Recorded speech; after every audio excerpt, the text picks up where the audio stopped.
রূপা তুমি যেও না। আজকে তো আমি যাবই। কিন্তু কেন? আমার জন্য এক্ষুনি মাছ মেরে নিয়ে আসো, না হলে আমি ভাত তো খাবোই না আর এই বাড়িতেও থাকবো না। দাঁড়াও, আমি এক্ষুনি আনছি। বলেই তো দিলাম আনছি, কিন্তু আমি তো মাছ মারতেই জানি না। বন্ধু তো আছে। বন্ধু, আমার মাছ লাগবে। বাপরে ভাই মারলি কেন? এগুলো দেখে কি তোর মাছের দোকান মনে হচ্ছে? আরে ভাই পুরো কথাটা তো শোন। আমার জন্য এক্ষুনি মাছ মেরে নিয়ে আসো, না হলে আমি ভাত তো খাবোই না আর এই বাড়িতেও থাকবো না।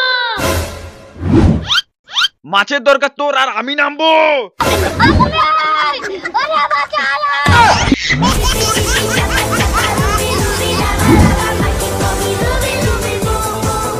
ভাই বেঁচে তো গেলাম, কিন্তু মাছ বাজার থেকে কিনে নে। আগে কেন বললি না? রূপা, এই নাও তোমার মাছ। এত বড় মাছ, কিন্তু তুমি ভিজলে কি করে? এই মাছটা ধরতে গিয়ে। ফ্রিজে থাকা মরা মাছ কিনে এনে বলছো মেরে এনেছো। এই নাও তোমার মাছ, তুমি খাও।